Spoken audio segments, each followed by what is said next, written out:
Hey guys, it's TEW2013 Maxwell here and welcome to my first ever, believe it or not, a TEW YouTube video. Yep, it's true, I finally went out and bought the game after so many years of playing EWR.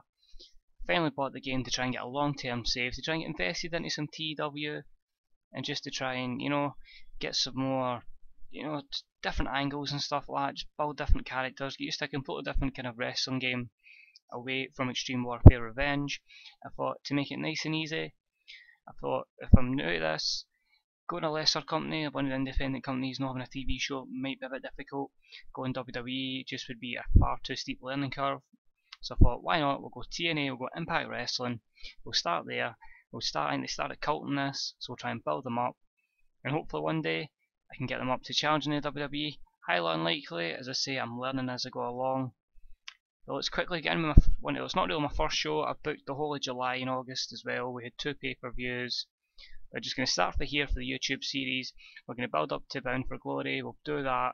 We'll carry on from there. So this is the first show for this. And then after this show, I'll go back, just going to show you the kind of stuff I've done, who we've brought in, what kind of direction we're looking to go and stuff like that. Just make this a proper introduction video. So I booked my segments here, 18 segments and all, a couple of matches to start. Basically getting all the feuds together, getting ready for Bound for Glory 2014. So let's get the show on the road and see what's happening. And we start off, these are the results from Impact Wrestling held by TNA Impact Wrestling. It is held in front of just 3,826 people at the AL Flowers Hall and is being shown live on Spike. Just try to go to a different market, try to get a reputation up in a different area to try and get more fans, to try and get from cult to nationals. So basically just an opening video, the pyros going off and JR, who I signed, and Taz are hyping up tonight's show just to get the fans ready for it. Then we start off, Washington, you might know him as Brian Josie, you know as Abraham Washington from WWE. We've brought him in, he's got a microphone in his hand and he claims his client, Shad Gaspard, cannot be defeated by anybody. Brian Josie then makes an open challenge for any wrestler to face Shad in a singles match, and that is D+. So it should say we're going to have some booking. I've already booked the match, so we'll go to yes there. And an extremely short match, Shad Gaspard defeats Sanada in 4:38 by a pinfall via Magnificent. It's a nice easy victory for Shad, build him up as a monster. It gets a D- rating, which is pretty average for this kind of level. You know, if it was like WWE it would be B's and A's and stuff like that. But a D for a squash match it was, it's not too bad.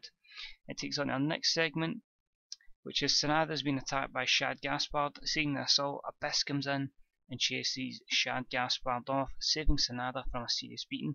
Somehow that only got an E+, I'm quite frustrated at that. Although it does book our biggest monster storyline, which is going to see Shad Gaspard and Abyss go off in a complete monster show off.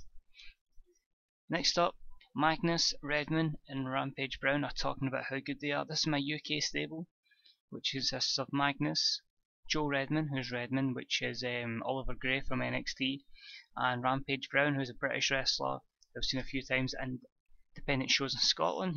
That was a D+ segment. So they do that. Redman then gets an F+. The crowd were turned off by having a match between 2 jobbers of the show. I want to say Redman's a jobber. It's going to be Magnus is the key man in that group, but Redman's going to be the one that breaks away and becomes something massive. So the crowd were turned off by having a match between jobbers. The announcing quality lifted the match. The colour commentary gave the match a boost, and the match brought the crowd's mood down. I can only assume because TEW2013 is basically a complete enhancement talent that we should keep putting Redman up against bigger guys, more reputable guys to get his reputation up. So that's a gutter scene. That's an F+. TEW2013 has then been attacked 3-on-1 by Magnus, Redman and Rampage Brown in the ring. Seeing the assault, Mr. Anderson comes in and fights all 3 of them off, saving TEW2013 from a serious beating. The plan is, it was a feud between Magnus and Mr. Anderson. Obviously, Magnus has got his entourage of Redman and Rampage Brown. The plan was obviously Redman to go forward in this feud. They're going to bring 2 people in, undecided yet. I've still to decide who the 2 people are. And it's going to be a 6-man tag at the pay-per-view, basically having UK against the US. Next up, MVP is in the ring with Samoa Joe. He says that booking Samoa Joe to face Hawkins in a singles match. If he doesn't win the match, he'll never get another title shot again. Basically, I've pushing Samoa Joe at an angle where he'll go up against Hawkins, which is Kurt Hawkins. They'll fight off next. Kurt Hawkins is the Central Champion. That was my title that I just wanted for the mid card. The plan is Samoa Joe beats him, gets in his head, and then hopefully Hawkins will retain at the pay-per-view. So it's Joe wins by the Kakuna Clutch after 10 minutes.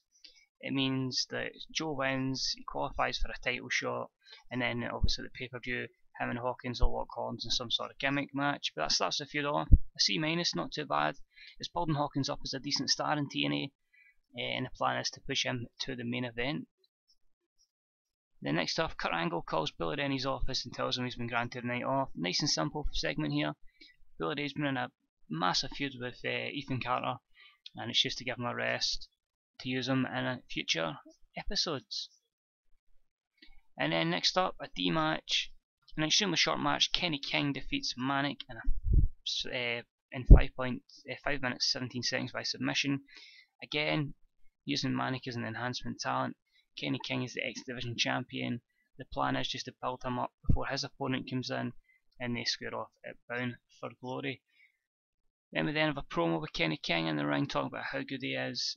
Surely that's gonna get didn't get his charisma up, but wait and see. That's decent for Kenny King, and he's going to be basically the man in the X Division at the moment. In a match that had some good action and average heat, Jeff Hardy and the Wolves defeated James Storm and the Bromans in 11 minutes 43 when Jeff Hardy beat Jesse via the Swanton Bomb. Jesse seemed off his game, but a lot of the storylines have advanced. The quality of the announcing was good, the commentary was good. A lot of people improving his skills as well there. A C- isn't too bad. I say that's going to build up to Jeff Hardy v James Storm, and then the tag title match. I'm not sure who I'm going to put the titles on. It's on the wheels at the moment, but it could possibly change hands. That's yet to be decided. And then, to delight the crowd, Austin Aries swaggers out to the announcer's desk and prepares to cut an interview. From out of nowhere, Kevin Steen storms to the set and knocks Austin Aries down for a brutal shot. To the horror of all in attendance, Kevin Steen delivers a bone-snapping pile driver on the concrete floor. The attack is quickly broken up by the outpouring of wrestlers from the backstage area. Austin Aries clearly enjoyed having the freedom to go off script and performed well. The segment lifted the crowd and the rivals. Steen Aries' storyline has advanced for this segment. The plan was, it was some sort of, how can I put it, some sort of confrontation between the two at the pay-per-view. Kevin Steen cost Austin Aries his title match against Hawkins. Kevin Steen was pissed off he didn't get the #1 contendership for the main title, the TNA title. So they started brawling. It's going to cut to this, and they're going to have a massive payoff match at the pay-per-view. B-, perfect from there too. And then on to our knockout segment, which is with Velvet Sky and Angelina Love already in the ring. Beth walks out with a microphone in hand, that's Beth Phoenix, and reveals our partner for the upcoming match is Gail Kim, who makes her way onto the stage to join her new teammates. That's building up for a tag match, which actually got a C, which for women's wrestling is pretty damn decent. In a match had some good action and average heat, Beth and Gail defeated the Beautiful People in 5 minutes 40 when Gail Kim pinned Velvet Sky. The plan is to either go triple threat or fatal four-way at the pay-per-view. Beth Phoenix is the champion. As I say, I don't, well, probably on the fly here about that. That's good to know that the storyline improved there. And then Bobby Roode took on John Hennigan. Basically, John Hennigan or John Morrison's been brought in as just a main event enhancement talent. I think his momentum's F, so it's basically just putting everybody over. C+ is still good. Roode wins with a Roode Bomb after 18 minutes and 4, so that's a good match there. A massive brawl then erupts between Bobby Lashley and Bobby Roode. The notorious fight spills into the backstage parking lot where the violence escalates to the point where Bobby Roode throws Bobby Lashley through a car window. The crowd loved it. The title feud storyline is advanced, and we get a B- for that, meaning overall still another C+ episode. It's just my joint highest. I can't seem to get higher than a C+. And the show has increased their popularity in 22 regions and lost popularity in 6 regions. So we'll quickly see then just what the script is with ratings. As you can see, I've got some mad skin that's got a background of sunny. Doesn't look like that these days, that's for sure. So this will maybe take a second or two just because there's so many companies loaded. There we go. We'll read their emails in. And we get a 1.57, so that was down quite a bit for last week, which is disappointing. A lot of people are disappointed with morale. The likes of Anderson and Joe are just frustrated with booking decisions. The other ones are just not really getting used, you know. Jeff Harvey's just being a complete and utter cock. What we can do is, history-wise, as you see, I booked all these shows. Hardcore Justice was an absolute flop. We've just had Turning Point just there, that was my last pay-per-view. 20,000 people in Madison Square Garden, who'd have thought that from TNA? But basically, as I say, the plan is just to keep going with TNA, just to try and get used to this game and getting about it. Had a couple more owner goals, there's 2 other ones that we've now lost. TNA can not fall into any debt, so far so good. Bobby Lashley must have reached at least B momentum when the time expires. It's another 2.5 years he's to stay at B. Considering he's A+, we're just going to keep him up in the main event scene, hopefully. I think if he does drop the title, we'll just have him in like high feuds where he keeps going over. The one that's annoying me is you can't hire any wrestler who's classified as a cruiserweight. Fucks up my plans for the X division. But the good ones, those pros in that, is you can't hire any wrestler who's classed as being an MMA crossover. So as I say guys, right, this was the first episode on YouTube. Hopefully I'll get a lot more as we advance in storylines, bring more wrestlers in, book more shows and stuff like that. And the more I learn about the game, hopefully we can bring that up. You know, there's just small things I've done, like I've built a mini dojo with 2 people in development because that's all in written deals. I've got some sort of alliance with Pro Wrestling Guerrilla. But apart from that, I'm still getting used to, like, say, just having a weird creative meeting, seeing who's hot and try to use them, whoever's not, basically try to just job them out. And just try to fit everybody in and keep everybody happy seems to be a lot harder than it was in EWR.